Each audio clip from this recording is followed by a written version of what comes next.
ওকে, তাহলে চলো বাকি এমসিকিউগুলো আমরা শেষ করে ফেলি। আমরা অধ্যায় ২ এবং অধ্যায় ৩ শেষ করেছি। তো এখন চলে আসছে অধ্যায় ৭, ৮, ১৭ এইগুলো শেষ করব। মানে শুধু পাস মার্ক যেগুলো থেকে উঠানো সবথেকে সহজ আমরা এইগুলো শেষ করব। আচ্ছা, বাইরে নয়েজ পাচ্ছ বিদ্যুৎ চমকানোর। তো এর মাঝেই আমি পুরো রেকর্ডিংটা কমপ্লিট করতেছি যাতে করে সকালের মধ্যেই যেন তোমরা টোটালি ভিডিওগুলো পেয়ে যাও, ঠিক আছে? তো যাই হয়ে যাক না কেন টোটাল হিসাবটা হচ্ছে একটাই যে একটা ভালো রেজাল্ট করতে হবে, ঠিক আছে? আমি অপ্রাণ চেষ্টা করতেছি। সারাদিন বেশ অসুস্থ ছিলাম। সন্ধ্যার পরে কিছু ওষুধপত্র খেয়ে সুস্থতার দিকে একটু ধাবিত হয়েছি। তো আজকে সারারাত যদি জাগি তাহলে আবার অসুস্থ হব। তারপরেও কোনো অসুবিধা নেই। যদি তোমাদের একটু ভালো রেজাল্ট আসে, ওইটাই হবে আমার এইটার টোটালি সার্থকতা ইনশাআল্লাহ। চলো, তাহলে একদম ১ম নাম্বার যেইটা, নির্দিষ্ট চতুর্ভুজ অঙ্কনের জন্য ৫ টা স্বতন্ত্র উপাত্তের প্রয়োজন। তো এই যে এখানে যে লাইনগুলো আছে এগুলো টোটালি মুখস্থ। প্রয়োজনে খাতায় লিখে, লিখে মুখস্থ করে ফেলো। ঠিক আছে? নির্দিষ্ট চতুর্ভুজ অঙ্কনের জন্য ৫ টি স্বতন্ত্র উপাত্তের প্রয়োজন। চতুর্ভুজ অঙ্কনের জন্য ৫ টি স্বতন্ত্র উপাত্তের প্রয়োজন। এই যে ১, ২, ৩, ৪, ৪ টি বাহু এবং যেকোনো একটি কোণের মান। এইভাবে টোটাল ৫ টি স্বতন্ত্র উপাত্ত হলে একটি চতুর্ভুজ আঁকানো যায়। ২ নাম্বার, যদি কোনো ত্রিভুজের ২ টি বাহু সমষ্টি তৃতীয় বাহু অপেক্ষায় বৃহত্তর হয় তাহলে ত্রিভুজটি আঁকানো সম্ভব। ঠিক আছে? এইটা কিন্তু খুবই গুরুত্বপূর্ণ। তোমার কাছে হয়তো ৩ টে অপশন দেওয়া থাকবে। ঠিক আছে? আমি একটু পরেই দেখাবো। তো এই লাইনটা মুখস্থ রাখাটা জরুরি। যে ২ টা বাহুর সমষ্টি আ যেটা বড় হবে এবং তৃতীয় বাহুটা ছোট হবে। এটা মাথায় রাখবা। ঠিক আছে? ত্রিভুজ আঁকানোর ক্ষেত্রে। ত্রিভুজ আঁকানোর ক্ষেত্রে ত্রিভুজের বাহু কয়টা? ৩ টা না? ৩ টার মধ্যে মনে করো এই বাহু আর এই বাহু যোগ করলাম। তাহলে এই ২ বাহু যোগ করলে এটা বড় হবে আর তৃতীয় বাহুটা এটা ছোট হবে। ঠিক আছে? এই হচ্ছে বিষয়। সমকোণী ত্রিভুজ আঁকতে হলে পিথাগোরাসের সূত্র ব্যবহার করতে হবে। লম্ব স্কয়ার প্লাস ভূমি স্কয়ার সমান সমান অতিভুজ স্কয়ার। তার মানে যদি শুধু ত্রিভুজ হয় তাহলে উপরের এই শর্তে ত্রিভুজ চেক করতে হবে। আর যদি সমকোণী ত্রিভুজ হয় তাহলে এই শর্ত চেক করতে হবে। আবারও বলতেছি, যদি শুধু ত্রিভুজ হয় অথবা নির্দিষ্ট ত্রিভুজ হয় তাহলে উপরের এই শর্ত চেক করতে হবে। আর যদি প্রশ্নে বলা থাকে সমকোণী ত্রিভুজ তাহলে এই শর্ত চেক করতে হবে। আচ্ছা, এরপরে কোনো ত্রিভুজের ৩ টি কোণের পরিমাপ দ্বারা ত্রিভুজ আঁকা সম্ভব নয়। ত্রিভুজের যদি ৩ টি কোণের মাপ দেওয়া থাকে, এরকম ৩ টি কোণ, তাহলে জিন্দেগিতেও ত্রিভুজ আঁকানো সম্ভব নয়। ঠিক আছে? যদি ২ টা কোণের মান দেওয়া থাকে বা একটা বাহু দেওয়া থাকে বা যদি ৩ টা কোণ দেওয়া থাকে তাইলেও আঁকানো যাবে। আবারও বলি, যদি ২ টা বাহু, একটা কোণ দেওয়া থাকে, আঁকানো যাবে। একটা কোণ, ২ টা বাহু থাকে, তাইলেও আঁকানো যাবে। যদি ৩ টাই বাহু দেওয়া থাকে, তাইলেও আঁকানো যাবে। শুধুমাত্র ৩ টা কোণ দেওয়া থাকলে আঁকানো যাবে না। ৩ টা কোণ দেওয়া থাকলে ত্রিভুজ আঁকানো যাবে না। আচ্ছা, এরপরে ২ টা ইম্পোর্টেন্ট পয়েন্ট, সেটা হচ্ছে শুধুমাত্র পরিসীমা দেওয়া থাকলে বর্গ আঁকানো যায়। শুধুমাত্র পরিসীমা দেওয়া থাকলে বর্গ আঁকানো যায়। আচ্ছা, এখন যদি একটা পরিসীমার সাথে একটা কর্ণ বা কোণের মান দেওয়া থাকে, ঠিক আছে? তাহলে রম্বস আঁকানো যায়। ঠিক আছে? রম্বস আঁকানো যায়। আচ্ছা, এখন যদি সমকোণী ত্রিভুজ হয়, সমকোণী ত্রিভুজ, তো সমকোণী ত্রিভুজের ক্ষেত্রে এইগুলোই সবসময় পরীক্ষায় আসে। যে ৩, ৪, ৫, ৫, ১২, ১৩, ৬, ৮, ১০, ৮, ১৫, ১৭, ৯, ৪০, ৪১, ১, ১ √2, 1 √32 এইগুলোই পরীক্ষায় বারবার আসে। তো আমাদের যদি একটু মুখস্থ থাকে তাইলে অপশনগুলো দেখার সাথে সাথেই ধরতে পারবো। তো চলো এবার আমরা প্রশ্নে চলে যাই। তো ১ম যে প্রশ্ন, ৩ টি বাহুর দৈর্ঘ্য দেওয়া আছে। কয়টি বাহুর দৈর্ঘ্য দেওয়া আছে? ৩ টি বাহুর দৈর্ঘ্য দেওয়া আছে। নিচের কোন ক্ষেত্রে সমকোণী ত্রিভুজ আঁকা সম্ভব? আচ্ছা, আমাকে যদি বলতো যে ৩ বাহুর দৈর্ঘ্য দেওয়া আছে, নিচের কোন ক্ষেত্রে ত্রিভুজটি আঁকানো সম্ভব? তাহলে কিন্তু একরকম চেক করতাম। আর এখন হচ্ছে বলছে সমকোণী ত্রিভুজ। তাইলে কিভাবে চেক করব এটাও দেখাচ্ছি। আর যদি শুধু ত্রিভুজ বলে, তাইলে কিভাবে চেক করব সেটাও দেখাচ্ছি। আগে সমকোণীটা দেখি। এখন সমকোণীর ক্ষেত্রে যে দেখলাম আমরা একটু আগেই, যে এইগুলো যদি মুখস্থ থাকে তাইলে অটোমেটিক পারবো। যেমন ৬, ৮, ১০ এখানে অপশনে যে ৬, ৮, ১০ আছে। এটা কিন্তু যদি মুখস্থ থাকে তাইলে পারবো। আর যদি মুখস্থ না থাকে তাইলে এই যে বললাম যে এই শর্ত চেক করব সমকোণী। তাহলে এই শর্ত কিরকম? অতিভুজ স্কয়ার। এখন এই ৩ টা সংখ্যার মধ্যে বড় কিটা? ১০। তাহলে ১০ এর স্কয়ার করলে হবে ১০০। হ্যাঁ? অতিভুজ স্কয়ার করলে একদিক রাখলাম। আর বাকি ২ টা স্কয়ার করে আরেক দিক রাখবো। তাহলে ৬ স্কয়ার করলে ৩৬, ৩৬ আর ৮ এর স্কয়ার করলে ২৮ টা ৬৪, ঠিক আছে? তাহলে ৩৬ আর ৬৪ তে হচ্ছে ১০০। তো তার মানে ২ সাইড মিলে গেল, তার মানে এইটাই হচ্ছে অ্যান্সার। আর বাকি কোনোটাই এরকম ২ সাইড মিলবে না। আর বাকি কোনোটাই এই ২ সাইড মিলবে না, ঠিক আছে? তার মানে সমকোণী ত্রিভুজ বের করতে হলে এই শর্ত মিলতে হবে। আচ্ছা, কোন ক্ষেত্রে ত্রিভুজ আঁকানো সম্ভব? এই যে যদি এরকম দেওয়া থাকে যে ৩ টি বাহুর দৈর্ঘ্য দেওয়া আছে, তাহলে কোন ক্ষেত্রে ত্রিভুজ আঁকানো সম্ভব?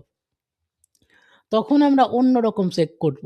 সমকোণের ক্ষেত্রে চেক করব হচ্ছে বড়টার স্কয়ার করে একদিক রাখবো আর বাকি ছোট ২ টার স্কয়ার করে যোগ করব। যোগ করে ২ টা সমান হতে হবে। আচ্ছা, আর যদি বলে শুধু ত্রিভুজ আঁকানো সম্ভব কোনটা দিয়ে? অনলি ত্রিভুজ। তখন হচ্ছে এই ৩ টা বাহুর মধ্যে যে ২ টা বাহু ছোট হবে, ওই ২ টা বাহুর যোগ করব। যেমন দেখো ৬ আর ৮ এ যোগ করব। যোগ করে বড় হতে হবে। মানে ছোট ২ টার যোগ করে বড় হবে। ছোট ২ টা যোগ করে বড় হবে। আর যেইটা ৩য় বাহু থাকবে, সেই বাহুটা হতে হবে ছোট। ঠিক আছে? তার মানে ছোট ২ টা বাহু যোগ করে হতে হবে বড়। আর ৩য় যে বাহুটা থাকবে ওইটাই হতে হবে ছোট। তার মানে ৩ টা বাহু দেওয়া থাকবে। ১ টা ২ টা ৩ টা। ৩ টা বাহুর মধ্যে ছোট ২ টা বাহু যোগ করে বড় হবে। আর ৩ নাম্বার যে বাহুটা থাকবে ওইটাই ছোট হবে। আশা করি ব্যাপারটা ক্লিয়ার। আচ্ছা, যদিও এখানে অপশন অনেকগুলোই হবে, শুধু ত্রিভুজ যদি চায়। আচ্ছা, এবং আরেকটা প্রশ্ন দেওয়া থাকতে পারে, কোন ক্ষেত্রে ত্রিভুজ আঁকানো সম্ভব নয়? এই অপশনটা কিন্তু থাকার সম্ভাবনা খুব বেশি। অবশ্যই প্রশ্নটা আগে ভালোমতো পড়ে নিবে। ঠিক আছে? আচ্ছা, একটি ত্রিভুজের ২ টি বাহু, একটা ৩ সেন্টিমিটার, একটা ৮ সেন্টিমিটার। তাহলে ৩য় বাহু কত হবে? একটি ত্রিভুজের, এখানে কিন্তু বলে নাই সমকোণী ত্রিভুজ। তার মানে শুধু ত্রিভুজ। তাহলে ওই যে ছোট ২ টা যোগ করে বড় হবে, আর যেটা ৩য় বাহু ওইটা হবে ছোট। তাহলে আমরা যদি এইখানে ধরো অপশন তো ক নাম্বার বুঝতেছি, যদি খ নেই, পরীক্ষা হলে তো আমি ১ম এই বুঝবো না। ধরো আমি খ নিলাম, তাহলে ৩ আর ৮ আমার দেওয়া আছে। ৩ আর ৮ এই ২ টা প্রশ্নে দেওয়া আছে যে একটি বাহু ৩, একটি বাহু ৮। তাহলে অপশন থেকে আরেকটি নিলাম ধরো ৪। তাহলে এখানে ছোট কোন ২ টা? ৪ আর ৩। তো ৪ আর ৩ এ যোগ করলে কত হয়? ৭। কিন্তু আমার কথা ছিল কি যে এই ২ টা ছোট, ওই ২ টার যোগ করে বড় হবে ৩য়টার চাইতে। কিন্তু এইখানে দেখতে যোগ করেই ছোট হইছে। আর ৩য়টাই বড় হচ্ছে। তার মানে এইটা অ্যান্সার না। ঠিক আছে? তো এইভাবে করে আমাকে চেক করতে হবে যে কোনটা অ্যান্সার হবে। এখানে অ্যান্সার হবে হচ্ছে ক নাম্বার মানে ৬ হবে। ঠিক আছে? আশা করি ক্লিয়ার। কিরকম? আমি একটু যদি আরো বিস্তারিত দেখাই, ৩ আর ৮ দেওয়া আছে। এই ২ টা আমার ২ টা বাহুর মান দেওয়া আছে। তাহলে আমি যদি আরেকটা ৬ নেই মানে অপশন থেকে, তাহলে এখন এই ৩ টার মধ্যে ছোট কোন ২ টা? এই ২ টা। তাহলে ৬ আর ৩ এ কত হচ্ছে? ৯। তাহলে ৯ বড়, ৮ হচ্ছে আমার ছোট। তার মানে এইটা কিন্তু শর্তে মিলতেছে। তার মানে উত্তর হলো আমার ক নাম্বার। আশা করি এই ব্যাপারটা ক্লিয়ার। আর যদি আমাকে সমকোণী ত্রিভুজ বলে, তাহলে আমার বড়টার স্কয়ার এবং বাকি ছোট ২ টার স্কয়ার করে যোগ করব। আর যদি শুধু ত্রিভুজ বলে তাহলে এই নিয়মে করব। আচ্ছা, শুধুমাত্র একটি বাহুর দৈর্ঘ্য দেওয়া, শুধুমাত্র ২ টি বাহুর দৈর্ঘ্য দেওয়া থাকলে কোনটি আঁকানো সম্ভব? আয়তক্ষেত্র। খুবই গুরুত্বপূর্ণ। শুধুমাত্র ২ টি বাহুর দৈর্ঘ্য দেওয়া থাকলে আয়ত আঁকান যায়। শুধুমাত্র একটি বাহুর দৈর্ঘ্য দেওয়া থাকলে বর্গ আঁকান যায়। একটি বাহু ও একটি কোণের মান দেওয়া থাকলে রম্বস আঁকান যায়। অথবা একটি বাহু ও একটি কর্ণের মান দেওয়া থাকলেও রম্বস আঁকানো যায়। টোটাল আসতেই পারে এই ৩ টা পয়েন্ট। একটা হচ্ছে ২ টি বাহুর দৈর্ঘ্য দেওয়া থাকলে আয়ত আঁকান যায়। তো আর যদি ২ টা বাহু দৈর্ঘ্য দেওয়া থাকলে আয়ত, একটা বাহুর দৈর্ঘ্য দেওয়া থাকলে বর্গ, একটা বাহুর সাথে একটা কোণের মান, এরকম যদি ২ টা দেওয়া থাকে যে একটি বাহু একটি কোণের মান, তাইলে রম্বস। ঠিক আছে? কিংবা একটি বাহু একটি কর্ণের মান, তাইলেও রম্বস। মানে কোণ আর কর্ণ বিষয়টা একই। তো এখানে এরকম যদি আলাদা, আলাদা ২ টা দেওয়া থাকে, যেমন এখানে বলছে শুধুমাত্র ২ টি বাহু। কিন্তু যদি এমন থাকতো যে একটি বাহু ও একটি কর্ণের মান এরকম ২ টি আছে, তাহলে রম্বস হতো। ঠিক আছে? আর যদি শুধু একটি বাহুর মান দেওয়া থাকে তাহলে বর্গ, যদি পরিসীমা দেওয়া থাকে তাহলেও বর্গ, আর পরিসীমার সাথে যদি একটা কর্ণ দেওয়া থাকে তাহলে রম্বস। ঠিক আছে? আচ্ছা, আশা করি ক্লিয়ার। এরপরে আসো এই একটা অঙ্ক, এইটা একদম মনে করো 100% কনফার্ম যে চিত্র থেকে যে অঙ্ক তোমাকে দেবে এইটা হচ্ছে একটা থাকবেই অধ্যায় 7 থেকে। ঠিক আছে? আচ্ছা, এই ধরনের অঙ্ক কিভাবে সলভ করব? এখানে বলছে এ বি সি ডি একটি সামান্তরিক, এই সামান্তরিক থেকে আমার এক্স এর মানটা কত ডিগ্রি এটা নির্ণয় করতে বলছে। এক্স এর মান কত ডিগ্রি? তো সামান্তরিকের ক্ষেত্রে একটা জিনিস মাথায় রাখবো, সামান্তরিকের এই বিপরীত কোণ মানে কর্ণ সমান আর কি, এই বিপরীত কোণ সমান মানে এই ডি কোণে যা আছে এই বি কোণেও তাই হবে। ঠিক আছে? তার মানে যেহেতু এই দুইটা কোণ সমান, তার মানে এইটা যেহেতু 3x 8 আছে, তো এই পাশেরটাও হবে 3x প্লাস 8। এখন টোটালটা মিলে তো আমরা জানি 180 ডিগ্রি। তাহলে আমরা এখন টোটালটা হিসাব করে ফেলবো। তাহলে 3x প্লাস 8 যোগ, এবার এই পাশেরটুকু নিয়ে নেব, তাহলে 2x plus 7, 2x plus 7 and এই দুইটা মিলে 180 ডিগ্রি মানে 180। ঠিক আছে? তাহলে এই দুইটা মিলে 180 মানে 180 ডিগ্রি হয়ে যাচ্ছে। তাহলে এখন এখানে জাস্ট যোগ করে ওই পাশে পাঠাই দেব। তাহলে 3x আর 2x আসতেছে কত? 5x, 5x প্লাস, আর এখানে 7 আর 8 কত আসতেছে? 15, 15 সমান সমান 180 মানে 180। ওকে, এখন ক্যালকুলেশন করলেই 33 আসবে। মানে 15 ওই পাশে পাঠায় দাও তাহলে -15 হবে, আর 5 ওই পাশে পাঠায় দাও ভাগ 5 হবে। তাহলে এক্স এর মান আসবে 33। আশা করি ক্লিয়ার। একবারই সহজ, কিন্তু 100% কনফার্ম থাকো এরকম একটা এমসিকিউ পাবা। আচ্ছা, এইবার আসা হচ্ছে বৃত্ত। বৃত্তর থেকে কয়েকটা প্রশ্ন, কয়েকটা লাইন একটু মুখস্থ রাখবো। অর্ধবৃত্তস্থ কোণ এক সমকোণ মানে 90 ডিগ্রি, এক সমকোণও আসে 90 ডিগ্রিও আসে। আচ্ছা, কোনো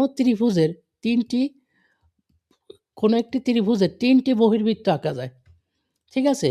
অপশন থাকবে এরকম যে একটি ত্রিভুজের কয়টি বহির্বৃত্ত আঁকা যায়। তো এইটা যদি একটা ত্রিভুজ হয়, এই ত্রিভুজের বহির্বৃত্ত আঁকা যাবে হচ্ছে 3টি, একটি, এইটার সাথে একটি, এটার সাথে একটি, মানে একটি ত্রিভুজের বহির্বৃত্ত আঁকা যায় টোটাল 3টি। আচ্ছা, কোনো একটি বৃত্তের স্পর্শক ও স্পর্শগামী ব্যাসার্ধের দূরত্ব 90 ডিগ্রি। ঠিক আছে? খুবই গুরুত্বপূর্ণ একটা বিষয়। এটা কিন্তু এসকিউতে এবং তোমার ইসেও দেবে, প্রশ্নে মানে সৃজনশীলের কতে দেবে। বৃত্তের বহিস্থ কোনো বিন্দু থেকে বৃত্তের উপর সর্বোচ্চ 2টি স্পর্শক আঁকা সম্ভব। বৃত্তের বহিস্থ কোনো বিন্দু থেকে মানে এই যে একটা বৃত্ত, এই বৃত্তের বহিস্থ যদি একটা বিন্দু নেই, এই বিন্দু থেকে 2টি স্পর্শক আঁকা যায়। 2টি, ঠিক আছে? এইভাবে 2টি। আর বৃত্তের ব্যাসই বৃহত্তম যায়, খুবই ইম্পর্টেন্ট। বৃত্তের সকল সমান যায় কেন্দ্র থেকে সমদূরবর্তী। এই কথাগুলো মনে থাকলে আমি যে কোনো বৃত্তের এমসিকিউ আমি করতে গিয়ে আমার পক্ষে কিন্তু খুব সহজ হবে। সমকোণী ত্রিভুজের পরিবৃত্ত অতিভুজের ওপর অবস্থিত। সমকোণী ত্রিভুজের পরিবৃত্ত, মনে করো এখানে একটা আমি বৃত্ত নিলাম, এইটা যদি বৃত্তের কেন্দ্র হয়, এখানে যদি আমি একটা সমকোণী ত্রিভুজ আঁকাই, তাহলে সমকোণী ত্রিভুজ আঁকাইতে গেলে দেখবা যে সমকোণী ত্রিভুজের এই যে কেন্দ্রটা এটা পড়তেছে অতিভুজের উপর। এরকম স্থলকোণী ত্রিভুজের পরিকেন্দ্র ত্রিভুজের বহির্ভাগে, আর সূক্ষ্মকোণী ত্রিভুজের পরিকেন্দ্র ত্রিভুজের অভ্যন্তরে। যদি এই দুইটাই একটু দেখায় দিই ছোট করে, স্থলকোণী ত্রিভুজের পরিকেন্দ্র বৃত্তের বহির্ভাগে, যদি বৃত্তটা সমান মানে ঠিকঠাক হতে হবে, এটা যদি বৃত্তের কেন্দ্র হয়, এখানে যদি আমি একটা স্থলকোণী ত্রিভুজ আঁকাই, আচ্ছা এইটা তো 90 ডিগ্রি মানে কি একদম যদি বরাবর যায় তাহলে 90, তাহলে স্থলকোণ মানে কি 90 থেকে বড়, তার মানে এরকম যাবে। এই যে এইখানে একটা ত্রিভুজ যদি হয়, তাহলে এটা ত্রিভুজের বহির্ভাগে মানে বাইরে। স্থলকোণী যখন আঁকাবা তখন ত্রিভুজের বাহিরে হবে কেন্দ্র। আর যদি আমি সূক্ষ্মকোণী ত্রিভুজ আঁকাই, এই যে একটা বৃত্ত নাও, এইটা যদি বৃত্তের কেন্দ্র হয়, আর এখানে যদি একটা সূক্ষ্মকোণী ত্রিভুজ আঁকাও যার 3 বাহুই সূক্ষ্মকোণ, ঠিক আছে? তাহলে এটাই বৃত্তের অভ্যন্তরে মানে মাঝখানে পড়তেছে। আশা করি ক্লিয়ার। এইবার কয়েকটা আমরা এমসিকিউ দেখব। কোনো বৃত্তের অধিচাপে অন্তর্লিখিত কোণ কীরকম? অধিচাপ, অধি মানে মনে রাখবা, অধি মানে অধিক, মানে অনেক বেশি বড়। তাহলে বড় চাপে ছোট কোণ। তাহলে অধিচাপে হয় সূক্ষ্ম কোণ, মানে ছোট কোণ। ঠিক আছে? অধিচাপ মানে বড় চাপ, বড় চাপে ছোট কোণ, আর ছোট চাপে বড় কোণ। ঠিক আছে? আচ্ছা, যদি প্রশ্নটা এমন হয় কোনো বৃত্তের উপচাপ, উপ মানে হলো ছোট, ছোট চাপে অন্তর্লিখিত কোণ কোনটি? তখন হতো স্থূলকোণ, মানে উপ মানে ছোট, তাহলে ছোট চাপে বড় কোণ, স্থূলকোণ। আরেকবার বলি প্রথম থেকে, কোনো বৃত্তের অধিচাপ, অধি মানে বড়, তাহলে বড় চাপে ছোট কোণ। আর যদি কোনো বৃত্তের উপচাপে কি ধরনের কোণ হয়? উপচাপে স্থূলকোণ। আচ্ছা, এর মাঝামাঝি একটা জিনিস আসতে পারে, সেটা হচ্ছে কোনো বৃত্তের উপচাপ, উপ মানে ছোট চাপ, উপচাপের অনুবন্ধী চাপ। এই অনুবন্ধী মানে বিপরীত চাপ। তার মানে কি? এই উপচাপের অনুবন্ধী, তার মানে ঘুরে ফিরে অধিচাপ হয়ে গেল। তাহলে অধিচাপে অন্তর্লিখিত কোণ কোনটি? সূক্ষ্ম কোণ। হ্যাঁ, এইটুক মনে রাখতে হবে যে অনুবন্ধী মানে কি? অনুবন্ধী মানে হচ্ছে আমার সেই বিপরীত। তাহলে উপচাপের অনুবন্ধী চাপ, তার মানে অধিচাপে হয়ে যাচ্ছে। তো অধিচাপে সূক্ষ্ম কোণ। আচ্ছা, ২৯ দেখো, ২ টি বৃত্ত পরস্পরকে বহিঃস্পর্শ করলে ব্যাসার্ধের সমষ্টি হয়। ২ টি বৃত্ত পরস্পরকে যদি বহিঃস্পর্শ করে তাহলে ব্যাসার্ধের সমষ্টি হয়। আচ্ছা, তাহলে এরকম একটা প্রশ্ন একটু দেখে ফেলি। ধরো বলছে যে প্রশ্নে এরকম যে ২ টি বৃত্ত পরস্পরকে বহিঃস্পর্শ করলে এদের একটি ব্যাস ১০ সেন্টিমিটার, অপরটির ব্যাসার্ধ ৪ সেন্টিমিটার হলে বৃত্তদ্বয়ের কেন্দ্রের মধ্যবর্তী দূরত্ব কত? এই অংশটুকু থাকবে না, এই যে হলুদ কালার, এটুকুও থাকবে না। এখন আমরা তো জানি ব্যাসার্ধের সমষ্টি হবে। মানে এইখানে একটা ছোট্ট টিপস মনে রাখতে পারো, যদি বহিঃস্পর্শ করে তাহলে যোগ হবে। বহিঃস্পর্শ করলে যোগ, আর অন্তঃস্পর্শ করলে বিয়োগ। বহিঃস্পর্শ করলে যোগ, অন্তঃস্পর্শ করলে বিয়োগ। এখন কার যোগ কার বিয়োগ? ব্যাসার্ধের, এইটা মনে রাখতে হবে। ব্যাসার্ধের যোগ ব্যাসার্ধের বিয়োগ। তাহলে আমাকে বলছে একটি বৃত্তের ব্যাস ১০ সেন্টিমিটার, ব্যাসার্ধ না কিন্তু ব্যাস বলা আছে। তাহলে ব্যাসের অর্ধেক করলেই ব্যাসার্ধ হবে। তাহলে ১০-এর অর্ধেক ৫। আর এইটা যেহেতু ব্যাসার্ধতেই দেওয়া আছে, তাহলে এটা ঠিক আছে। আর এখানে বলছে বহি, তার মানে ৫ আর ৪ যোগ করতে হবে, ৯ হবে। তাহলে এইটার উত্তর হবে ৯। আচ্ছা, আরেকটা অঙ্ক দেখি, অবলিক দিয়ে দেওয়া আছে। ২ টি বৃত্ত পরস্পরকে যদি অন্তঃস্পর্শ করে, অন্ত মানে কি? অন্ত মানে হচ্ছে বিয়োগ। তাহলে ব্যাসার্ধদ্বয়ের অন্তর হবে, ব্যাসার্ধদ্বয়ের অন্তর। এদের ব্যাস ১০ সেন্টিমিটার, অপরটির ব্যাসার্ধ ৬ সেন্টিমিটার। এদের কেন্দ্রদ্বয়ের মধ্যবর্তী দূরত্ব কত? তাহলে এদের কেন্দ্রদ্বয়ের মধ্যবর্তী দূরত্ব হবে ১, মানে ব্যাসের অর্ধেক করো ৫, আর এটা যেহেতু ব্যাসার্ধই দেওয়া আছে তাহলে ৬। তাহলে ৫ আর ৬ এর বিয়োগফল হবে হচ্ছে ১। ঠিক আছে? আশা করি ক্লিয়ার। এরপরে দেখো একটা অঙ্ক। এখানে একটা বৃত্ত দেওয়া আছে। বৃত্তের মধ্যে এই MN একটি জ্যা দেওয়া আছে। জ্যায়ের উপর OP লম্ব। আর আরেকটা ব্যাসার্ধ দেওয়া আছে হচ্ছে ON। তো এখানে বলছে OP ৩ সেন্টিমিটার। মানে এই যে এই লম্বটা হচ্ছে ৩ সেন্টিমিটার।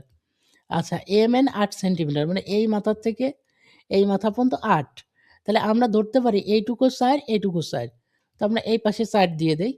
আর আমাকে বলছে ON এর মান কত? ON মানে অতিভুজ। তাহলে দেখো এইটা কিন্তু টোটালি একটা সমকোণী ত্রিভুজ। তো সমকোণী ত্রিভুজের লম্ব ৩, ভূমি হচ্ছে ৪। তা আমরা জানি ৩, ৪, ৫। এই দেখো, এটা কিন্তু মোটামুটি মুখস্থ। তাহলে ৩ পাইছি, ৪ পাইছি, তার মানে উত্তর হবে ৫। আর যদি কেউ এইভাবে না পারো তাহলে কি করতে হবে জানো? √ বড়টার স্কয়ার, বড়টার স্কয়ার প্লাস ছোটটার স্কয়ার, প্লাস ছোটটার স্কয়ার। ঠিক আছে? মানে লম্ব স্কয়ার প্লাস ভূমি স্কয়ার। তো ভূমি স্কয়ার প্লাস লম্ব স্কয়ার যাই বলে একই কথা। তাহলে 4k স্কয়ার করলে কত আসতেছে? ১৬ প্লাস 3k স্কয়ার করলে আসতেছে কত? 9। তো √ ১৬ 9 এ 25। তাহলে 25কে √ করলে 5। ঠিক আছে? সেক্ষেত্রেও 5 ই হবে, কোনো অসুবিধা নাই। আশা করি ক্লিয়ার। আচ্ছা, তারপর আরেকটা এমসিকিউ এখানে দেওয়া আছে ছোট্ট করে। সেটা এখানে বৃত্তের মধ্যে অলরেডি মান দেওয়া আছে। দিয়ে বলতেছে ABর দৈর্ঘ্য কত? তাহলে একটা আছে ৬, একটা আছে হলো ১০। একটা ১০, একটা দেওয়া আছে ৬। ঠিক আছে? এই দেখো ৬ আর ১০, তাহলে আরেকটা ৮ হয়। এটা আমরা জানি।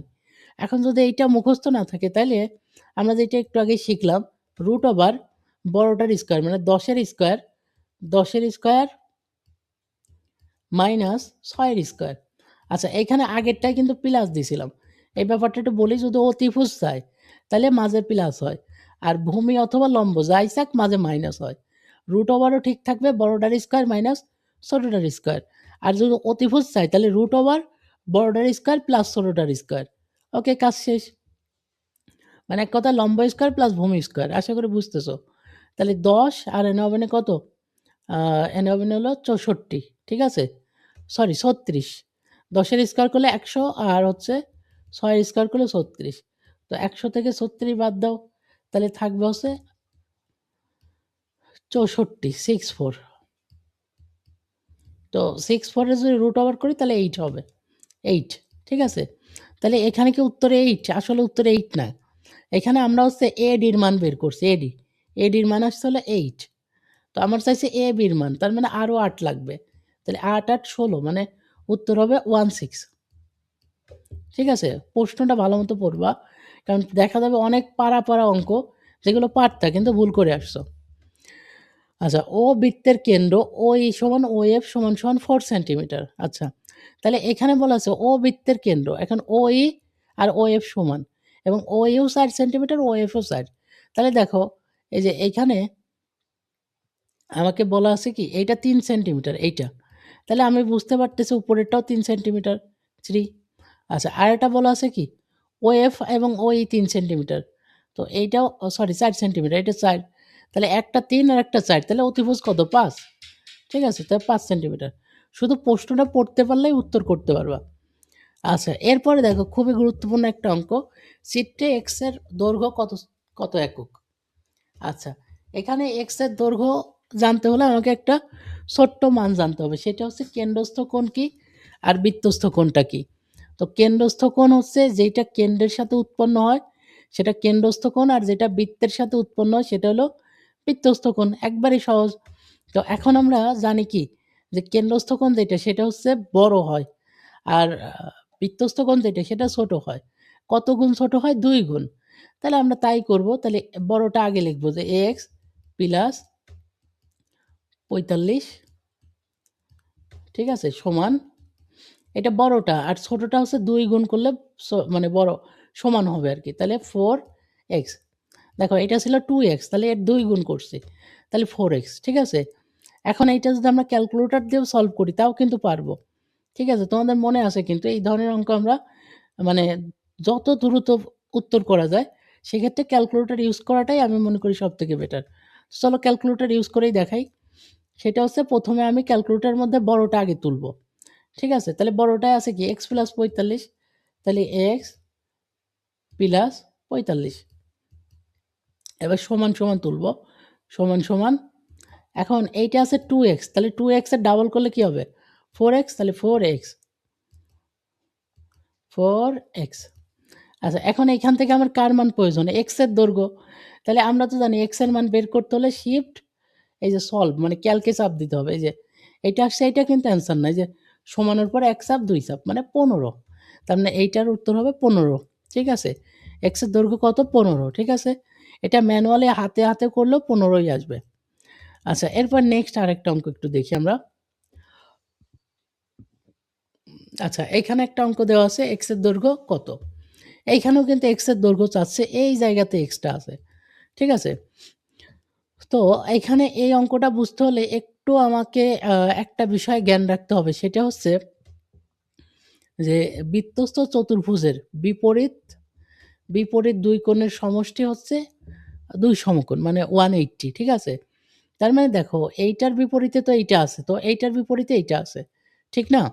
তো সেই ক্ষেত্রে আমাকে এতটুকু মাথায় রাখতে হবে সব সময়ের জন্য যে এইটা যা আছে এটা আছে 90, তাহলে এইটা হবে কত? 180 হতে হলে এইটাও 90, ঠিক আছে? এইটাও 90। আবার আমরা জানি একটা ভূমির উপর 180 ডিগ্রি থাকে। তাহলে দেখো এইটাও তো একটা বরাবর ভূমি। তাহলে এই পাশে 90 আছে। আমরা জানি টোটাল 180 হবে। তাহলে এই পাশে 90 আছে মানে এই পাশেও 90 হবে। ঠিক আছে? তো এই ব্যাপারটাকে আমি একটু সহজ করে দেই এবং সহজে উপস্থাপন করি। সেটা হচ্ছে একটা জিনিস মনে রাখবে, বিপরীত মানে বিপরীত কোণের, হ্যাঁ? বিপরীত যে কোণ, বহিস্থ কোণ, এটা সবসময় একই হয়। মানে যেমন ধরো আমি আরেকটা বৃত্ত দিয়ে যদি তোমাদেরকে একটু দেখাই। ধরো এই একটা মানে এইটা একটু জাস্ট যদি সোজা করে আঁকাই, আঁকানোর পরে এই বাহুটা মনে করো বের করে দিলাম। এখন যদি এইটার মান 70 ডিগ্রি হয়, মানে ধরো প্রশ্নে দেওয়া আছে এটা ৭০, তাহলে বুঝবা এই যে বহিস্থ কোণও ৭০ই আছে। ঠিক আছে? সবসময় এরকমই হয়।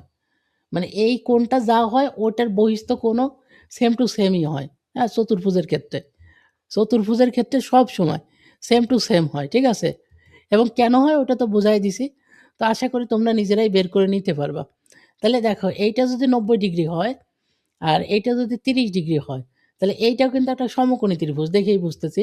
তাহলে সমকোণী ত্রিভুজের ক্ষেত্রে আমরা কি জানি যে ৩ কোণের সমষ্টি ১৮০ ডিগ্রি। শুধু সমকোণী না, যেকোনো ত্রিভুজের ৩ কোণের সমষ্টি ১৮০। তাহলে এইটা ৯০ আর এই ২ টা মিলেও তাহলে ৯০ হবে। তাহলে এইটা ৩০ আর তাহলে এটা হবে ৬০ মানে ৬০। ঠিক আছে? এত ভেঙে, ভেঙে করাইলাম যাতে এইরকম টাইপের যেগুলো আছে সবই পারো। ঠিক আছে? এইটা করতে এত সময় লাগবে না আশা করতেছি। ওকে, তারপরে ও কেন্দ্রবিশিষ্টের বৃত্তের OA একটি ব্যাসার্ধ। ওকে?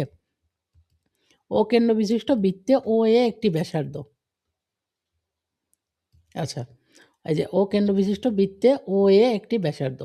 তার মানে এইটা হচ্ছে আমার A, হ্যাঁ? এইটা হচ্ছে আমার কি A, OA। OA একটি ব্যাসার্ধ। A বিন্দুতে কয়টি স্পর্শক আঁকা যায়? A যেহেতু একটি বিন্দু, তো একটি বিন্দুতে একটি স্পর্শকই আঁকানো যায়। অবশ্যই একটি বিন্দুতে একটি স্পর্শকই আঁকানো যায়। ওকে। এরপরে আসো স্পর্শক নিয়ে কিছু খুঁটিনাটি কথা বলি। স্পর্শক থেকে তো যেকোনো একটা আসবেই। এতটুকু কনফার্ম, ঠিক আছে? তো কতগুলো স্পর্শক আছে একটু দেখি। ২ টি বৃত্তে সর্বোচ্চ কয়টি স্পর্শক আঁকা যায়? ২ টি বৃত্তে সর্বোচ্চ কয়টি স্পর্শক আঁকা যায়? তো এইগুলোর উত্তর আশা করি সবাই এখন পারো। হ্যাঁ, এই যে ২ টি বৃত্তে, এই যে ২ টি বৃত্তে সর্বোচ্চ ১ টা, ২ টা, ৩ টা, ৪ টা। মানে টোটাল ৪ টা স্পর্শক আঁকা যায় ২ টি বৃত্তে। আচ্ছা, ২ টি বৃত্ত পরস্পরকে যদি বহিঃস্পর্শ করে, তাহলে তাদের মধ্যে কয়টি সাধারণ স্পর্শক আঁকা যায়? ২ টি বৃত্ত যদি পরস্পরকে বহিঃস্পর্শ করে, মানে বাহিরের দিক থেকে স্পর্শ করে, তাহলে এই একটা বৃত্ত আর এই একটা বৃত্ত যদি পরস্পর বহিঃস্পর্শ করে, ঠিক আছে? তাহলে কয়টি স্পর্শক আঁকা যায়? তাহলে ১ টি, ২ টি এবং এই ২ টার মাঝ বরাবর দিয়ে আরেকটি। মানে টোটাল ৩ টি স্পর্শক আঁকানো যায়। আচ্ছা, এইটা তো গেল। এরপরে দেখো ২ টি বৃত্ত পরস্পর অন্তঃস্পর্শ করে। তাহলে এই একটা বৃত্ত আর এর মাঝখান দিয়ে আরেকটা বৃত্ত হবে ভিতর দিয়ে। তাইলে কয়টি স্পর্শক আঁকা যায়? তখন কিন্তু একটি।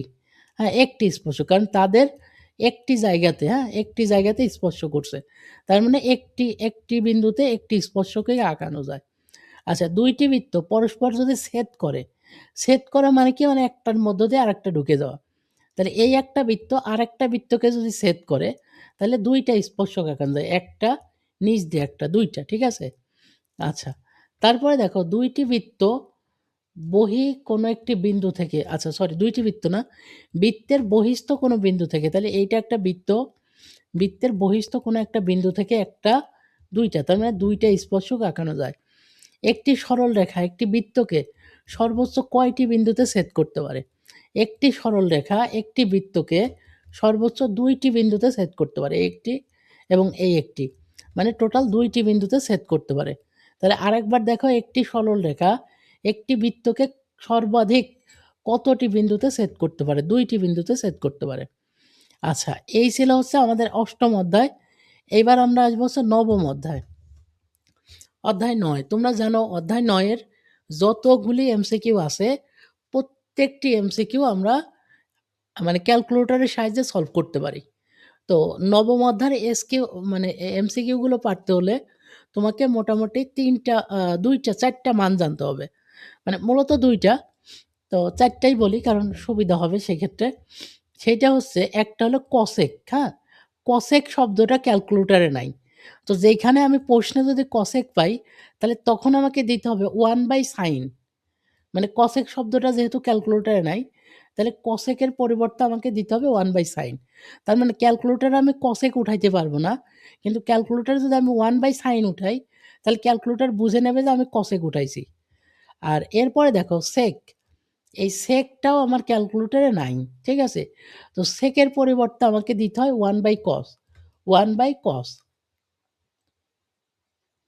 1/cos, COS, ঠিক আছে? তো এখন দেখো এই 1/cos যদি আমি ক্যালকুলেটরে দেই, তখন ক্যালকুলেটর বুঝবে যে ওইটা সেক উঠাইছি। সেকের কোনো বাটন ক্যালকুলেটরে নাই। আবার বলি, কসেক এবং সেক এবং কট এই ৩টার কোনো বাটন ক্যালকুলেটরে নাই, ঠিক আছে? ৩টার বাটন ক্যালকুলেটরে নাই। এই ৩টা, হ্যাঁ? এই ৩টা শব্দের কোনো বাটন ক্যালকুলেটরে নাই। কসেকের কোনো বাটন নাই, সেকের কোনো বাটন ক্যালকুলেটরে নাই এবং কটেরও কোনো বাটন নাই।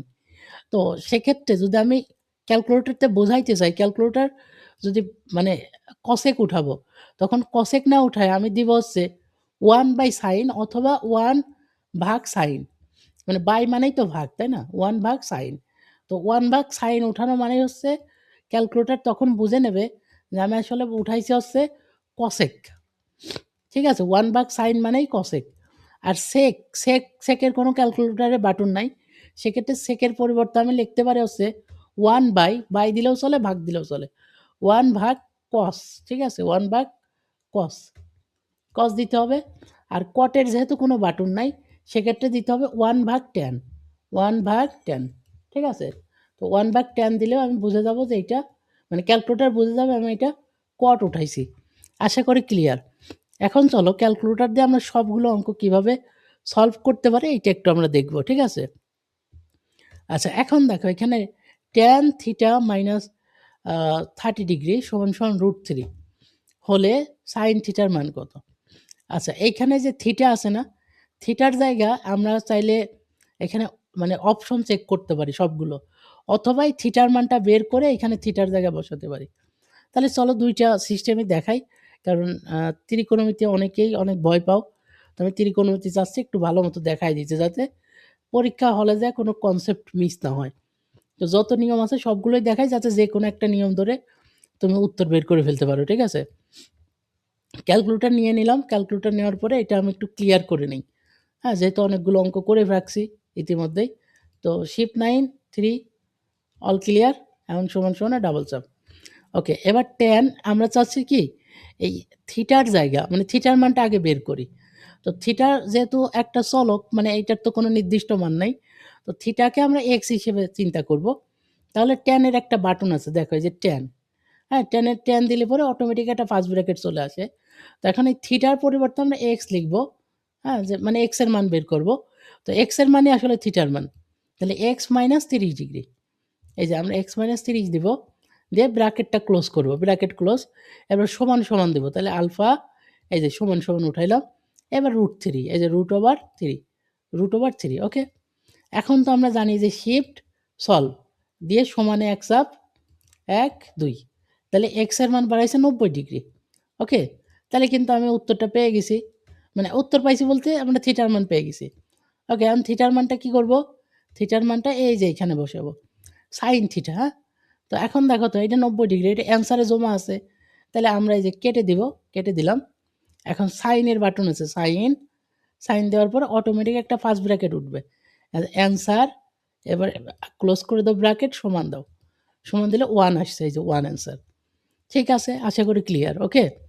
আচ্ছা, এখন আরেকটা ভাবে সলভ করা যেতে পারে, সেটা হচ্ছে এইটার সলভ একটাই, এটা এইভাবেই করতে হবে। থিটার মান লাগবে, যেহেতু আমার সাইন থিটা যাচ্ছে, তো থিটা থেকে আমরা সাইন থিটা এভাবে বের করব। আশা করি ক্লিয়ার এইটা। আচ্ছা, এরপর নেক্সট আসো দ্বিতীয়টা। এখন মজার বিষয় হচ্ছে এই অঙ্কটায় দেখো, একটু ভালো মতো খেয়াল করো, এখানে সেক থিটা উত্তর হবে, ঠিক আছে? এবং বাকি কোনোটাই দেখো আমার ক্যালকুলেটর কিন্তু মান নাই। এখন আমরা তো জানি যে কসেক কিভাবে তুলতে হয়, এগুলো কিভাবে তুলতে হয় জানি। কিন্তু তোমাদেরকে একটা জিনিস যখন আমি করাইছি অঙ্ক তখন শিখাইছিলাম, যে যদি আমি অপশনে দেখি, যে দেখো অপশনে দেখো সাইন থিটা, সেক থিটা, তারপর কস থিটা, ট্যান থিটা, মানে এরকম থিটাস আসছে, কোনো সংখ্যা না। যেমন আগের অঙ্কে সংখ্যা অপশন ছিল, সংখ্যা 0 3/2 এরকম সংখ্যা ছিল। কিন্তু এখন সেক, সাইন, কট, এখন ক্যালকুলেটর কিন্তু সেক, সাইন, কট এগুলো আনতে পারে না। মানে এইগুলো ক্যালকুলেটর আনতে পারে না। ক্যালকুলেটর কোনো একটা সংখ্যা নির্ণয় করতে পারে। তো এখন আমরা যে কাজটা করব, এই থিটার মান আমরা কোনো একটা মান ধরে নেব, নয় 30 নয় 60 এরকম। তো আমরা সবসময় একটা মান ধরবো, সেটা 60 ডিগ্রি। এটা তোমাদের বলছিলাম যে 60 ডিগ্রি দিয়ে করলে সব অঙ্কই মিলে যাবে, ঠিক আছে? তো এর জন্য আমরা একটা নির্দিষ্ট মান ধরে নিয়েছিলাম, যাতে আমাদের সমস্যা না হয় অঙ্ক করতে গিয়ে। তাহলে আমরা 60 ডিগ্রি ধরবো। তাহলে আমরা ধরি কসেক। এখন কসেক তো লেখা যায় না। আমি তোমাদের কি বলছিলাম যে 1/sin, এই যে 1/sin মানে হলো কসেক, ঠিক আছে? তো 1/sin না দিয়ে 1/sin দিলাম, 1/sin। এরপর একটা ব্র্যাকেট আসছে, তো আমরা এর মধ্যে 60 ডিগ্রি দিয়ে দেবো, 60 ডিগ্রি দিয়ে ব্র্যাকেটটা ক্লোজ করে দিলাম। এরপর একটা রুট ওভার আছে, ওকে ঠিক আছে, রুট ওভার। এরপরে আছে কি সেক স্কোয়ার, তাহলে সেকও তো ক্যালকুলেটারে তোলা যায় না, তাহলে 1 কি দিতে হয়, সেকের পরিবর্তে কস দিতে হয়। তাহলে 1 না দিয়ে 1/cos দিলাম, 1/cos। কজের কত ডিগ্রি ধরবো, কজের ধরতে হবে 60 ডিগ্রি, মানে যেখানে যেখানে থিটা পাবো 60 ধরবো। এই যে ক্লোজ করলাম, এরপরে স্কোয়ার দিলাম, এই যে স্কোয়ার, এই যে এখানে স্কোয়ার ছিল, তারপরে আছে -1, তো এখানে -1। এবার সমান দিয়ে দেখো কত আসে, সমান আসতে হচ্ছে 3/2, সরি 2/3। ওকে, এখন আমি তো আগেই বলছি ক্যালকুলেটর কিন্তু তোমাকে এরকম কোনো মান দিতে পারবে না, হ্যাঁ, যে সেক বা সাইন। তো ক্যালকুলেটর কোনো একটা সংখ্যা দিবে, 2/3 দিয়েছে। ওকে, এখন আমি সবগুলো চেক করে দেখবো যে কোনটাতে 2/3 আসে। যেমন ধরো আমি তো জানি না কোনটা দিয়ে আসবে, ধরো সাইন চেক করবো, সাইন, সাইনের কত ধরবো, সাইনের 60 ডিগ্রি, এই যে সাইনের 60 ডিগ্রি দিয়ে আমি যদি সমানে ক্লিক করি, তাহলে আসছে কত, √3/2, কিন্তু আমার উত্তর আসছিল কত, 2/3। তাহলে প্রথমটা চেক করি দেখি। এখন আমরা তো জানি সেক কিন্তু ক্যালকুলেটরের কোনো বাটন নাই, এই দেখো সেকের কোনো বাটন নাই, তাহলে সেক তুলতে হলে কী দিতে হবে, 1/, দুঃখিত, 1/, কী দিতে হবে, কস, 1/cos, কস দিয়ে এখানে আমরা 60 দিব। এটা দিলে পরে ক্যালকুলেটর বুঝবে যে এই 1/cos মানেই হচ্ছে সেক, এটা ক্যালকুলেটরটা বুঝে নেবে যে এটা সেক দিয়েছি আমি। এখন সমান দিলাম, এখানে আসছে শুধু 2, কিন্তু আমার প্রশ্নের উত্তরে আসছিল কত, 2/3। আমি হয়তো কোথাও এক জায়গা মিস্টেক করছি, আমি আরেকবার একটু পুরো অঙ্কটা করি, ঠিক আছে, চলো। তাহলে কসেক, কসেক মানে হচ্ছে 1/sin, তো 1/sin কত ডিগ্রি ধরছে, 60 ডিগ্রি, 60 ডিগ্রি, 60 ডিগ্রি দিয়ে ক্লোজ করলাম। এবার রুট ওভার দিলাম, রুট ওভার দেওয়ার পরে সেক আছে, সেক মানে হচ্ছে 1/, এরপরে হচ্ছে সেক মানে কি, সেক মানে হচ্ছে কজ, ঠিক আছে, কস। ওকে, কস দিয়ে হচ্ছে আমার 60 ডিগ্রি দিয়ে আটকায় দিয়ে স্কোয়ার দিব, স্কোয়ার, তার সাথে হচ্ছে -1। ওকে, -1 দিয়ে আমি সমান দিব, সমান দিলে 2/3 আসছে, ঠিক আছে, 2/3। তো আমার এই সেকে অপশন বসায় দেখছি শুধু 2 আসে। ওকে, তার মানে আমার এখানে আঁকানোতে ভুল আছে, কিংবা অপশন নেওয়ার ক্ষেত্রে ভুল করছি, হ্যাঁ, আমার এখানে ক্যালকুলেটর কোনো মিস্টেক হয় নাই। এরপর কসে চেক করি, কস 60 ডিগ্রি, কস 60 ডিগ্রি 1/2, আর tan 60 ডিগ্রি, tan 60 ডিগ্রি √3। তার মানে এখানে তুলতে ভুল করছি, ঠিক আছে, এখানে তুলতে ভুল করছি, এটা কোনোটাই উত্তরের সাথে মিলতেছে না, এখানে অপশন নেওয়ার ক্ষেত্রে হয়তো বা কোথাও ভুল করছি, ঠিক আছে। তারপরে সেকটা আমি আরেকবার একটু চেক দিই, হ্যাঁ, লাস্ট ট্রাই, যদি মিলে তো মিললো, আর না হলে তুলতে ভুল করছি। ওকে, তাহলে সেক মানে কি, আমি আরেকবার তুলি, 1/, সেক মানে কি 1/, কস, কসের কত ডিগ্রি, 60 ডিগ্রি, কসের 60 ডিগ্রি, 60 ডিগ্রি। ওকে, 60 ডিগ্রি দিলে কত আসছিল, শুধু 2, আবারও শুধু 2ই আসছে, তার মানে এখানে অপশন নিতে ভুল করছি, ঠিক আছে, উত্তর কিন্তু 2/3 হবে। ওকে, ক্যালকুলেটর মিস্টেক করে নাই, এখানে অপশনে মিস্টেক করা আছে। আচ্ছা, এরপরে আসো পরেরটাতে, আমি যদি একটু আসি। আচ্ছা, এখানে চলো আবার আমরা করি আরও কয়েকটা। সেক প্লাস ট্যান 5/2 হলে সেক মাইনাস ট্যান। আচ্ছা, এই অঙ্কগুলো ক্যালকুলেটর লাগবেই না। Sec plus tan 5/2, sec minus tan, যদি একই জিনিস থাকে, সেক প্লাস ট্যান আর সেক মাইনাস ট্যান, তাহলে জাস্ট এই যে উত্তরটা ঘুরে যাবে, 5/2 জায়গায় 2/5 হবে, তার মানে এইটার অ্যান্সার হবে যে 2/5, ঠিক আছে। যদি একই জিনিস, যেমন দেখো সেক প্লাস ট্যানে দেওয়া আছে 5/2, সেক মাইনাস ট্যান হচ্ছে 2/5, খুবই ইম্পর্ট্যান্ট, এবং প্রত্যেক বছরই এই অঙ্কটা কিন্তু ঢাকা বোর্ডে দেয়, মানে 1 বছর পর পরে এই অঙ্কটা ঢাকা বোর্ডে দেয়, সেক্ষেত্রে এবার আসার সম্ভাবনা আছে, অবশ্যই মনে রাখবা। এখন আরেকটা জিনিস হতে পারে, সেটা হচ্ছে যদি এমন হয় যে সেক প্লাস ট্যান 5/2 আছে, আর এই জায়গায় সেক মাইনাস ট্যান না দিয়ে একটু উল্টা দিছে, ধরো এই পাশে দিছে সেক প্লাস ট্যান, আর এখানে সেকটা আগে না দিয়ে ট্যান আগে দিছে, ট্যান মাইনাস সেক, যদি এরকম উল্টা থাকে, তাইলেও এরকম 5/2 জায়গায় 2/5 হবে, কিন্তু সামনে একটা মাইনাস চলে আসবে। যদি এই রাশি থেকে এই রাশি উল্টা হয়, ঠিক আছে, উল্টাপাল্টা থাকে, তাহলে এই 2/5 ঠিকই উল্টে যাবে, মানে 2 উপরে যাবে, 5 নিচে আসবে, আর এটার সামনে একটা মাইনাস চিহ্ন থেকে যাবে, ঠিক আছে, এই মাঝামাঝি একটা মাইনাস চিহ্ন হবে। আশা করি ক্লিয়ার। এই দুইটা নিয়মই আছে, এই দুইটা থেকে একটা তোমরা এবার পাবা। আচ্ছা, এরপর দেখো cos a সমান 1/2 হলে sin স্কোয়ার এর মান কত? তাহলে আমরা এখান থেকে cos এর মানটা বের করে নেব, মানে এ মানে কিন্তু থিটা বা এক্স, তুমি যাই চিন্তা করো এইটাই। তো আমরা প্রথমে cos এর মানটা বের করে নেব, ঠিক আছে? যাদের মানগুলো মুখস্থ আছে তারা কিন্তু দেখেই বুঝতেছো যে এখানে উত্তর কত হবে, ঠিক আছে? আর যাদের মুখস্থ নাই তাদের জন্য করতেছি, দেখো cos a মানে কিন্তু এখানে x হিসাব করব। তাহলে cos এই যে x দিয়ে আমরা এটা আটকায় দিলাম। এবার সমান সমান তুলবো, এই যে সমান সমান, এবার 1/2, ঠিক আছে? তাহলে আমরা দিব 1/2, 1/2। ওকে, 2 তুলছি। এখন হচ্ছে যে শিফটে ক্লিক করে এই যে সলভে ক্লিক করব, দেওয়ার পরে সমানে 1 চাপ 2 চাপ, তার মানে এই এক্স এর মান হচ্ছে 60 ডিগ্রি। কত ডিগ্রি? 60 ডিগ্রি। তো 60 ডিগ্রি, এবার সাইন এর জায়গায় 60 বসাবো, তাহলে সাইন 60 ব্র্যাকেট আটকা দিয়ে এখানে একটা স্কোয়ার আছে, তাহলে স্কোয়ার দেবো শেষে একদম, দিয়ে সমান দিলে পরে 3/4। এই যে এটার উত্তর হচ্ছে 3/4। ওকে, আচ্ছা, এরপরে দেখো চিত্র দিয়ে আসতে পারে। এই চিত্র কিন্তু ত্রিকোণমিতির চিত্র, ঠিক আছে? তো এই চিত্র থেকে কিন্তু অঙ্ক আসতে পারে, সেটা হচ্ছে বিসি এর দৈর্ঘ্য কত মিটার? যদি এইখানে তুমি দেখো যে তোমার দুইটা বাহুর দৈর্ঘ্য দেওয়া আছে, আবারও বলতেছি, যদি এমন অঙ্ক দেখো যে দুইটা বাহুর দৈর্ঘ্য দেওয়া আছে, কোনো কোণের মান দেওয়া নাই, তাইলে তুমি সমকোণী ত্রিভুজের যে লম্ব স্কয়ার, ভূমি স্কয়ার, অতিভুজ স্কয়ার, ওইটা দিয়ে বের করবা। আর যদি কোণের মান দেওয়া থাকে, ঠিক আছে, তাইলে হচ্ছে যে ট্যান সমান সমান লম্ব বাই ভূমি, সাইন সমান সমান লম্ব বাই অতিভুজ, কস সমান সমান ভূমি বাই অতিভুজ, ওইটা দিয়ে সলভ করবা। আর একবার বলি, যদি কোণের মান দেওয়া থাকে আর এক বাহুর মান থাকে, তাইলে হচ্ছে আমরা সাইন সমান সমান যেমন লম্ব বাই অতিভুজ, কস সমান সমান ভূমি বাই অতিভুজ, ট্যান সমান সমান লম্ব বাই ভূমি, এই তিনটার যে কোনো একটা দিয়ে সলভ করব, মানে যেটা হবে আর কি। আর যদি দুই বাহুর মান দেওয়া থাকে, কোনো কোণের মান না থাকে, তাহলে তখন তোমাকে বুঝতে হবে এটা সমকোণী ত্রিভুজের অতিভুজ স্কয়ার প্লাস অতিভুজ স্কয়ার সমান সমান লম্ব স্কয়ার প্লাস ভূমি স্কয়ার, এইটা দিয়ে সলভ করতে হবে। এখন এই যে অঙ্কটা 60 ডিগ্রি আছে, এক বাহুর মান আছে, আর চাচ্ছে হচ্ছে বিসির মান, মানে ভূমির মান। লম্বের মান দেওয়া আছে, ভূমির মান চাচ্ছে। তাই লম্ব আর ভূমি কাজ হচ্ছে ট্যান দিয়ে, ঠিক আছে? ট্যান মানে হচ্ছে লম্ব বাই ভূমি। ওকে, এটা একটু আমি করে দেখাই। ট্যান মানে হচ্ছে লম্ব বাই ভূমি, ট্যান সমান সমান হচ্ছে লম্ব বাই ভূমি।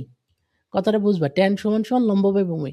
ট্যান কোত্থেকে পাইছে? যে বিসি চাচ্ছে, মানে ভূমির মান চাচ্ছে, আর এ বির মান দেওয়া আছে, লম্বের মান দেওয়া আছে, ঠিক আছে? তার মানে লম্ব আর ভূমি এই দুইটা কাজ করে হলো ট্যান। ট্যান মানে হচ্ছে লম্ব বাই ভূমি। ট্যান সমান সমান, টি ফর ট্যান আমি অত লিখলাম না, ট্যান সমান সমান লম্ব বাই ভূমি। তাহলে লম্বতে কত হবে? লম্বতে দেওয়া আছে 6 মিটার লম্ব, আর ভূমিতে মান নাই, মানে ভূমির মানই চাচ্ছে, তাহলে ভূমি ধরলাম এক্স মিটার, মানে এক্স এর মান বের করলেই হবে। আর ট্যানের কত ডিগ্রি দেওয়া আছে? ট্যানের দেওয়া আছে 60 ডিগ্রি, ট্যানের 60 ডিগ্রি দেওয়া আছে। ওকে, আমার অঙ্ক কিন্তু কমপ্লিট হয়ে গেছে। এখন আমি কি করব? এখন আমি জাস্ট ক্যালকুলেটর দিয়ে এইটা মানটা বসায় দিলে ক্যালকুলেটর উত্তর বের করে দেবে। তাহলে আমি যদি একটু ক্যালকুলেশন করি, আমার কিন্তু সব কিছুই মাথায় আছে, কি কি লিখছিলাম। সেটা হচ্ছে এই যে এখানে আমি ক্যালকুলেটর নিয়ে নেব, নেওয়ার পরে আমার প্রথমে যেটা, আমি একটু নিচে নামাই, একটু খেয়াল করো, প্রথমে লিখছিলাম হচ্ছে ট্যানের 60 ডিগ্রি, তাহলে ট্যান এর 60 ডিগ্রি, তাহলে 60 ডিগ্রি আটকায় দিলাম, এটা সমান সমান উঠাবো, সমান সমান লম্ব বাই ভূমি, লম্বে কত দেওয়া ছিল? লম্বে দেওয়া ছিল 6 মিটার, তাহলে 6 ডিভাইডেড বাই, আর ভূমির মান আমি এক্স ধরে নিয়েছিলাম, তাহলে আলফা এক্স। এবার আমি শিফট সলভ দেব, সলভ করলাম, সমানে 1 চাপ, একটু ওয়েট করো, সমানে 2 চাপ, তাহলে উত্তর আসছে 3.4641, ঠিক আছে? তো আমি একটু অপশনে দেখবো, আমার কোনোটায় অপশন মিলতেছে না, তাহলে এখন আমি এইগুলো ভাঙায় দেখবো যে কোনটা দিয়ে আমার 3.4641 আসে। তো প্রথমটাই হবে, তারপরে একটু চেক করে দেখাই 2√3। আচ্ছা আরেকবার তুলি 2√3, 2√3। ওকে, 2√3 যদি আমি দেই, এবার সমান একটা চাপ দাও, দিয়ে এসডিতে চাপ দাও, এই যে দেখো 3.4641, একদম যা ছিল তাই হুবহু আসছে। তার মানে উত্তর হবে ক নাম্বার। আশা করি এই উত্তরটাও ক্লিয়ার তোমাদের কাছে। ঠিক আছে, আচ্ছা এরপরে হচ্ছে সর্বলাস্ট এবং ফাইনাল যেটা, সেটা হচ্ছে পরিসংখ্যান। পরিসংখ্যানের ক্ষেত্রে আমরা কিছু কিছু জিনিস খুবই গুরুত্বপূর্ণ আসবেই, এগুলো একটু দেখে রাখি। সেগুলো হচ্ছে উপাত্তসমূহ সারণীভুক্ত করা হলে প্রতি শ্রেণীতে যতগুলো উপাত্ত অন্তর্ভুক্ত হয় তার নির্দেশন নিচের কোনটি? এরকম অপশন আসবে, উত্তর হবে শ্রেণী সংখ্যা, শ্রেণীর গণসংখ্যা, শ্রেণী সংখ্যা না, শ্রেণীর গণসংখ্যা। বিচ্ছিন্ন চলক, পাখি, মানুষ, কলম। আচ্ছা, অবিচ্ছিন্ন চলক, পরীক্ষার জিপিএ, তাপমাত্রা, বয়স, উচ্চতা। এখানে একটা ব্যাপার বলি যে পরীক্ষার জিপিএ, এটা নিয়ে একটু কনফিউশন হয়। পরীক্ষার জিপিএ হচ্ছে অবিচ্ছিন্ন চলক, আর পরীক্ষার নম্বর হচ্ছে বিচ্ছিন্ন চলক। ঠিক আছে, আচ্ছা বিচ্ছিন্ন অবিচ্ছিন্ন মনে রাখবো কিভাবে? যেই চলকগুলো আসলে ভাঙা যায় না ওইটাই বিচ্ছিন্ন চলক। যেমন পাখি, মনে করো আমার কাছে দুইটা পাখি আছে, একটা একটু বড় পাখি আর একটা হচ্ছে ছোট পাখি। তাহলে আমি কি বলবো যে এখানে দেড়খান পাখি? না, কিন্তু এখানে আমরা বলবো দুইটা পাখি। হ্যাঁ, ধরো একটা বড় মানুষ আছে আর একটা ছোট মানুষ আছে, তাহলে আমি কিন্তু বলতে পারবো না যে দেড় জন মানুষ, আমরা কিন্তু দুইজন মানুষ বলবো। ওই রকম আর কি, যেগুলো ভেঙে বলা যাচ্ছে না ওইগুলোই হচ্ছে বিচ্ছিন্ন চলক। ঠিক আছে, তো পরীক্ষার নম্বর এটা কিন্তু মাঝে মাঝে কনফিউশন করার জন্য দিয়ে দেয়। তো পরীক্ষার নম্বর কিন্তু বিচ্ছিন্ন চলক, মাথায় রেখো পরীক্ষার নম্বর বিচ্ছিন্ন চলক, কিন্তু পরীক্ষার জিপিএ কিন্তু অবিচ্ছিন্ন চলক। কারণ জিপিএ দেখবা যে আমরা যদি এই সময় মানে জিপিএ যেটা পাই 3 ধরো 33, ঠিক আছে, তা এটা কিন্তু ভেঙেই বলতেছি আমরা। বা ধরো যদি সোজা কেউ প্লাসও পায় তাও কিন্তু 5.0 বা 00, ঠিক আছে। তার মানে এটা কিন্তু বারবার দশমিক দিয়ে ভেঙে ভেঙেই বলতেছি। তাপমাত্রা, বয়স, উচ্চতা এগুলো ভেঙেই বলে। যেমন 1.5 বছর, 2.5 বছর, 3.5 বছর, হ্যাঁ, উচ্চতা 1.5 ফুট, 2.5 ফুট, ঠিক আছে। তো এইভাবে আর কি, যেগুলো ভেঙে বলে সেইগুলোকে বলতেছে অবিচ্ছিন্ন চলক, আর যেগুলো ভেঙে না বলা যায় সেগুলো হচ্ছে তোমার বিচ্ছিন্ন চলক। আচ্ছা, এবার প্রচুরকের সূত্র এইটা, মধ্যকের সূত্র এইটা। গণসংখ্যা বহুভুজ আঁকতে শ্রেণীর মধ্যমান লাগে, অপশনে থাকবে কোনটা অ্যান্সার সেটা দিতে হবে। অজীব রেখা আঁকতে ক্রমযোজিত গণসংখ্যা শ্রেণীর উচ্চ সীমা লাগে। তার মানে অজীব রেখা আঁকতে দুইটা জিনিস লাগে, ক্রমযোজিত আর শ্রেণীর উচ্চ সীমা। আয়তলেখা আঁকতে অবিচ্ছিন্ন শ্রেণী সীমা লাগে। তোমরা জানো আয়তলেখ কিন্তু আমাদের কিন্তু এখন পরীক্ষায় আসে না, সেক্ষেত্রে এমসিকিউতে কিন্তু ছোট্ট করে একটা দিয়ে দিলে দিতে পারে। মনে রেখো অবিচ্ছিন্ন শ্রেণীসীমা লাগে, আয়তরেখা আঁকতে অবিচ্ছিন্ন শ্রেণীসীমা লাগে। আচ্ছা, কয়েকটা সংখ্যা দিয়ে বলছে মধ্যক কত। মধ্যক বের করার নিয়ম কি মনে আছে কিনা? সেটা হচ্ছে এই সংখ্যাগুলো প্রথমে সাজাবো। ঠিক আছে, সংখ্যাগুলো প্রথমে সাজাবো, যেমন সবচেয়ে ছোট থেকে বড়। তাহলে প্রথমে আছে 9, তারপরে হবে হচ্ছে 11, মানে মোট কথা এভাবে সাজাবা। ভিডিওটা বড় হবে, আমি আর দেখাইলাম না। তো সাজানোর পরে জাস্ট দুই সাইডেতে কাটবা। হ্যাঁ, একটা একটা করে দুই সাইডেতে কাটবা। যদি মাঝখানে একটা হয় তাহলে ওই একটাই উত্তর, আর যদি মাঝখানে এরকম দুইটা হয় তাহলে ওই দুইটা যোগ করে 2 দিয়ে ভাগ। আবারও বলতেছি, প্রথমে মধ্যক চাইলে প্রথমে সাজাবো, মানে ছোট থেকে বড় সাজাবো। সাজানোর পরে দুই সাইডেতে খালি কাটবা। কাটার পরে মাঝে যদি একটা সংখ্যা থাকে তাহলে ওই একটাই মধ্যক, আর যদি দুইটা সংখ্যা থাকে তাহলে ওই দুইটা সংখ্যা যোগ করে 2 দিয়ে ভাগ করবা। হ্যাঁ, ওইটা হচ্ছে মধ্যকের মান। আচ্ছা, তারপরে দেখো এখানে বলা আছে এক্স বার সমান সমান A plus summation F I u i by n into h. এক্ষেত্রে এক্স বার নির্ণয়ের এ কে কী বলা হয়? হ্যাঁ, এ কে বলা হয় আনুমানিক গড়, একে বলা হয় আনুমানিক গড়। ঠিক আছে, আচ্ছা ধাপ বিচ্যুতিও মাঝে মাঝে বের করতে বলে। ওকে, ধাপ বিচ্যুতি বের করতে বলে। আচ্ছা, তারপরে দেখো মধ্যক শ্রেণী কয়টি, কোনটি? ঠিক আছে, মধ্যক শ্রেণী নির্ণয় করে কিভাবে? এখানে যতগুলো শ্রেণী আছে মানে গণসংখ্যা আছে সবগুলো যোগ দিবা। যোগ করার পরে 2 দিয়ে ভাগ করবো মনে মনে। ঠিক আছে, 2 দিয়ে ভাগ করলে তারপরে দেখবা যে ওই সংখ্যাটা কোন শ্রেণীতে আছে। হ্যাঁ, ওই সংখ্যাটা এখানে এই যে 22-এর মধ্যে ছিল, তো এইটাই হচ্ছে মধ্যক শ্রেণী। আচ্ছা, এটার সাথে আর কি চাইতে পারে? এরকম একটা ধরো মানে দিয়ে ৩টা-৪টা প্রশ্নই চায়। মধ্যক শ্রেণী কোনটি? মধ্যক শ্রেণীর উচ্চসীমা কত? মধ্যক শ্রেণীর মধ্যমান কোনটি? আরেকটা হচ্ছে বলে মধ্যক শ্রেণীর ক্রমযোজিত গণসংখ্যা কত? আর যদি ক্রমযোজিত চায় তাহলে এই যে ৪, ১৮ আর ২২ এই ৩টা যোগ করে দিলেই মধ্যক শ্রেণীর ক্রমযোজিত গণসংখ্যা বের হয়ে যাবে। ঠিক আছে? এই ছিল হচ্ছে ফাইনালি আমাদের টোটাল এমসিকিউ এর টোটাল কমপ্লিট শেষ। ঠিক আছে? তো আর কোনো কথা বলব না। ভিডিওটা এই পর্যন্তই রাখতেছি। ধন্যবাদ।